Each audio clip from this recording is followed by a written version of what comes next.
મારે અંડરગાર્મેન્ટ લેવા છે, મને પૈસા આપો, એવું એને શું કામ કહેવું પડે? એના લગ્નમાં તમે ધુમાડો કરો, ધુમાડા બંધ ગાન જમાડો, લોકોને બોલાવો, 5 મીઠાઈ ખવડાવો, 4 પ્રસંગ કરો, અને જ્યારે એને જરૂર હોય ત્યારે એની પાસે પૈસા ન હોય, એ વાત સાથે હું અંગત રીતે વ્યક્તિ તરીકે સહમત થતી નથી.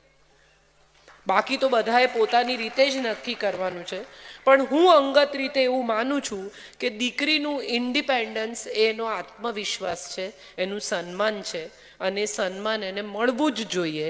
એને ન મળતું હોય તો એ માટે એના માતા પિતા એને સપોર્ટ કરવો જોઈએ, પણ એને બગાડવી ન જોઈએ. રોજ એની મા ફોન કરીને એમ પૂછે તારે ઘેર શું બનાવ્યું? પાઉંભાજીમાં આપણે તો વટાણા ક્રશ કરી નાખીએ છીએ, એ લોકો નથી કરતા. હવે એ એના ઘરનો પ્રશ્ન છે. તમે પરણાવી છે, એ જ્યાં ગઈ છે ત્યાં ટિંડોળા ગોળ સમારવા કે ઊભા એ એનો પરિવાર નક્કી કરશે, તમે નહીં. આ પણ હું માનું છું, કે એ જે ઘરમાં ગઈ છે એ ઘરની પ્રથા, સંસ્કૃતિ, એ પરિવારની પ્રતિષ્ઠા, એની પ્રતિષ્ઠા પણ છે જ. અને મોટા ભાગની મમ્મીઓ દીકરી જ્યારે આવીને સાસુની બુરાઈ કરે ત્યારે એન્કરેજ કરે છે. એ બધી મમ્મીઓને મારે કહેવું છે કે એણે એવું કહેવું જોઈએ કે તું મારી બુરાઈ ત્યાં કરે છે, નહીં ને તો ત્યાંની બુરાઈ અહીંયા નહીં કરવાની.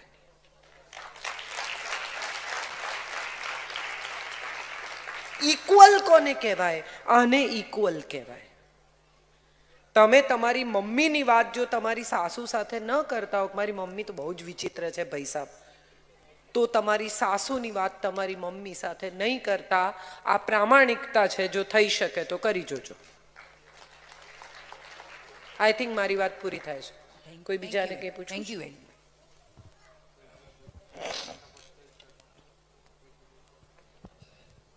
હવે પછીના પ્રશ્ન માટે આવકાર છે આપનો.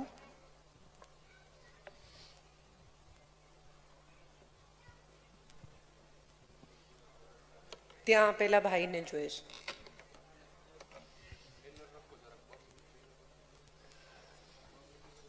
જી નમસ્તે કાજલબેન.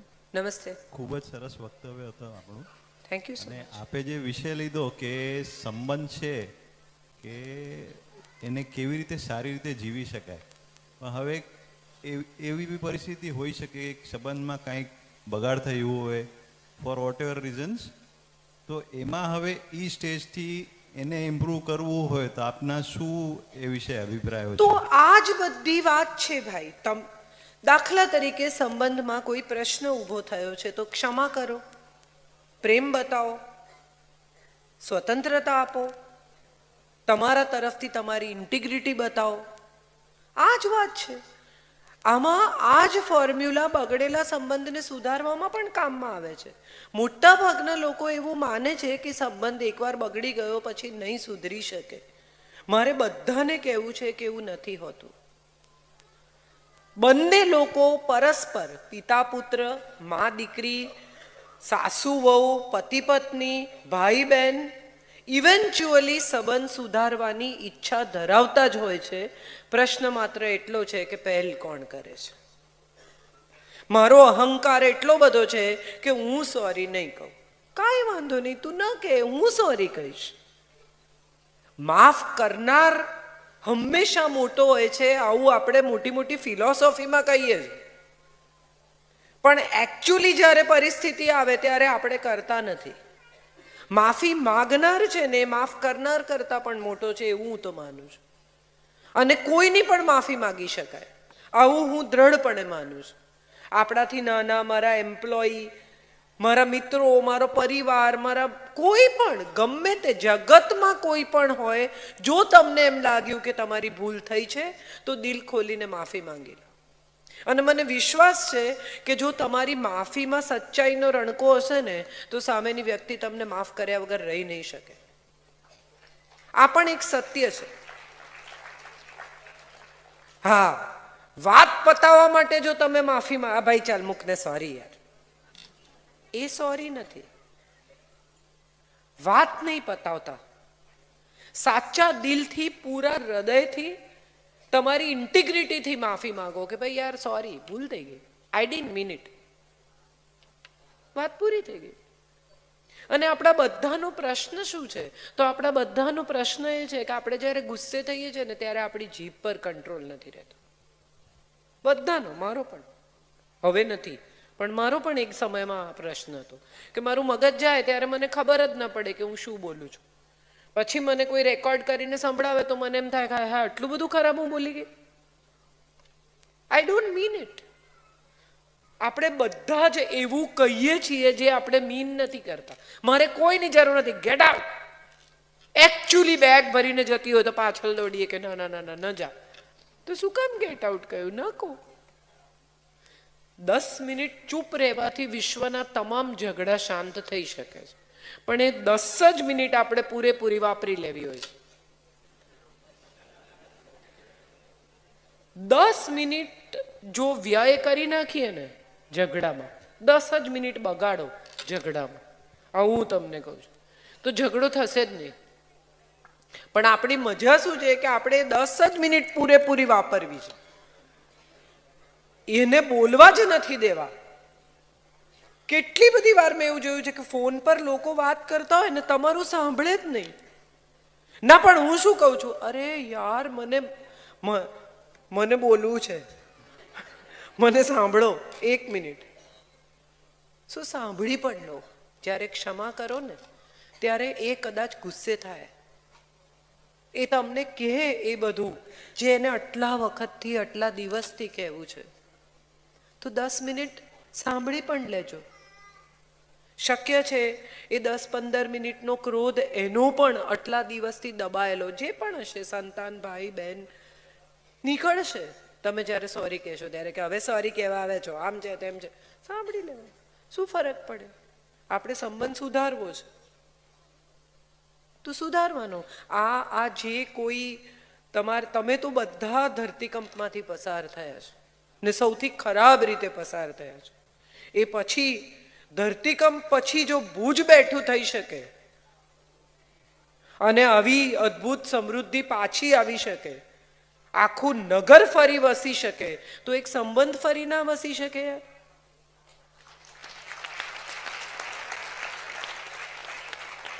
આવી કમર તોડ પરિસ્થિતિમાંથી પસાર થયા પછી જો આખું નગર બેઠું થાય તો સંબંધ તો સાવ નાની વસ્તુ છે, સુધરી જ શકે.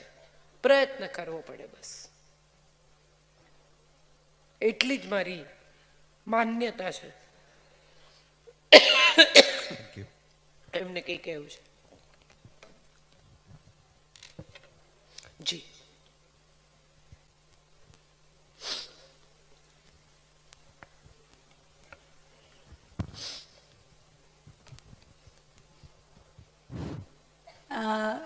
તમે કીધું કે પતિને પત્નીની બેસ્ટ ફ્રેન્ડ કોણ છે યાદ નથી હોતું. પતિને બધી ફ્રેન્ડના નામ યાદ હોય પણ બોલવા જાય કૂટાઈ જાય. આપણે જોક મારવા છે તો અહીંયા આવો. આપણે પ્રશ્નોત્તરીની વાત છે. શું પ્રશ્ન શું છે એ કહો. ના બસ એ જ કહેવાનું હતું કે એટલે તમને ખાલી અટેન્શન જોઈએ છે. ભાઈ તાળીઓ એમના જોક પર. Thank you thank you so much. જી પ્લીઝ. આપણે ક્વેશ્ચન આન્સર સુધી સીમિત રહીશું, કમેન્ટ્સ કારણ વગરની નહીં કરીએ.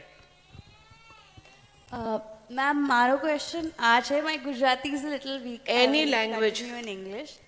સો વી ઓલવેઝ સે કે છોકરાઓ નાનાઓ છે, દે આર રોંગ, તો એમને પ્યારથી સમજાવો. What if your grandparents because of they are thinking, because society એટલી પેટ્રિયાર્કલ છે, એના વિચાર એવા જ છે, correct? You can't change it after 75 years. એ પ્યારથી સમજે નહીં, because ego comes in the way. એ નાના કેવી રીતે મને સમજાય? એન્ડ ઇફ ગુસ્સો કરીએ તો એ પણ ગલત છે. So what would be the solution there? tolerance. According to me, that's the only option you are left with, because they are at a point where they are partly beyond repair.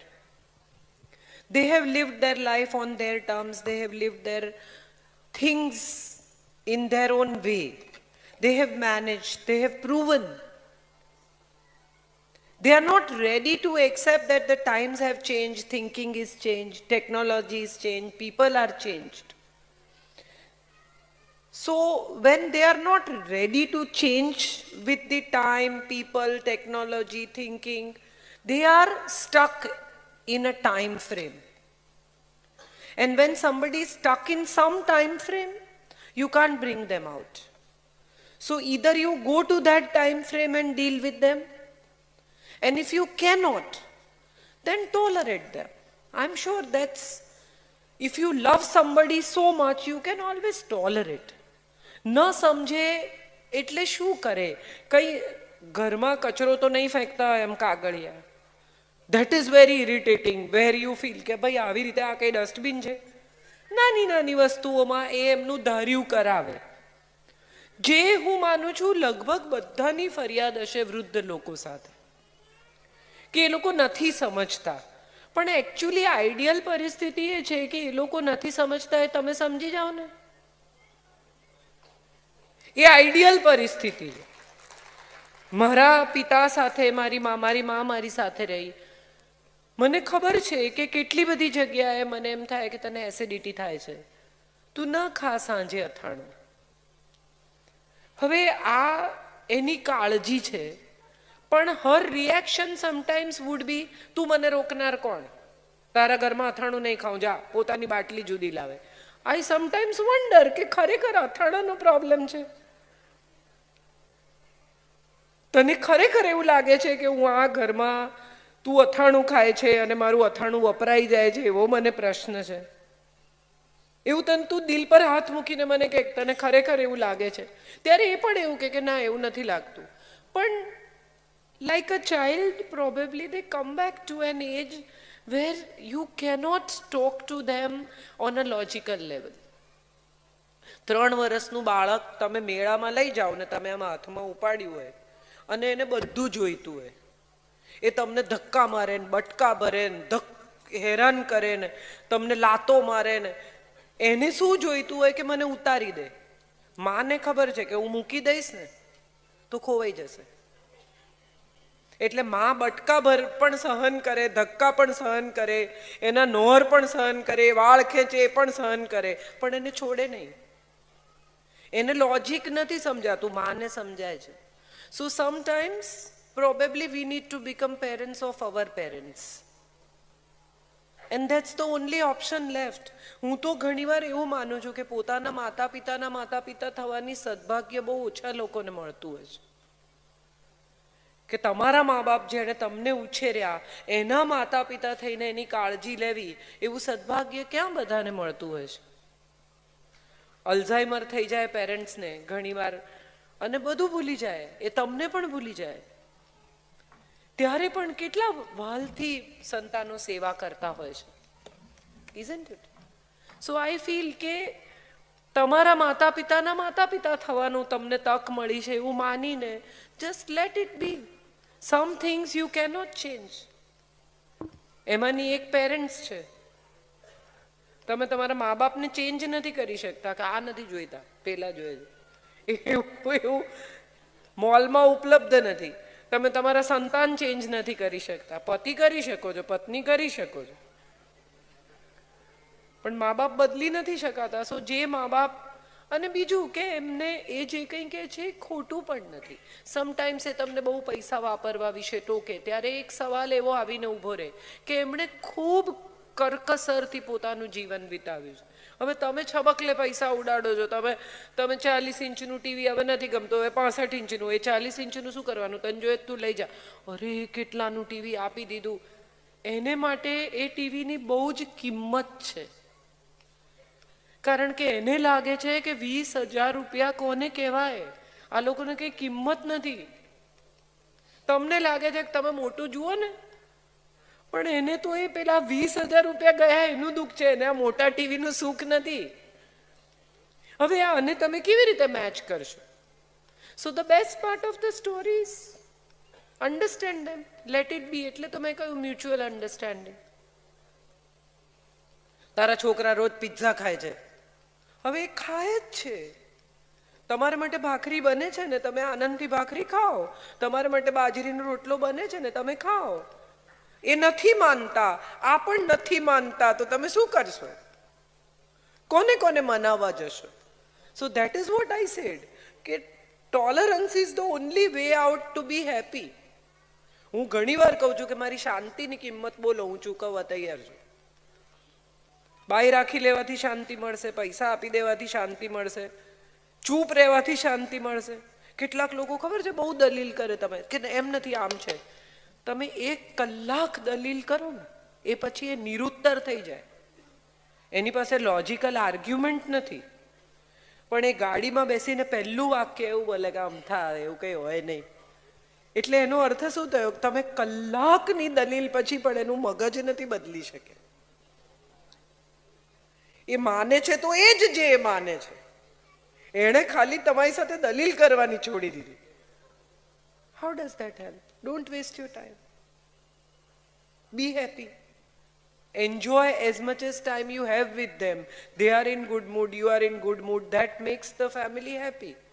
The more you argue, the more you try to change them, the more you try to force what you have in your mind better for them. Doesn't work. They don't find it better. They think you are kind of imposing things. You are trying to force them.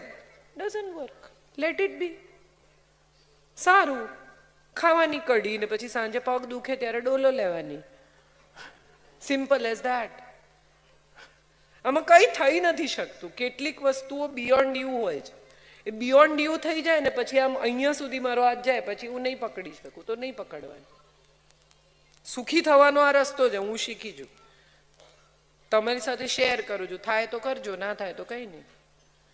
Thank you so much. ફરી એકવાર આપ સૌનો આભાર.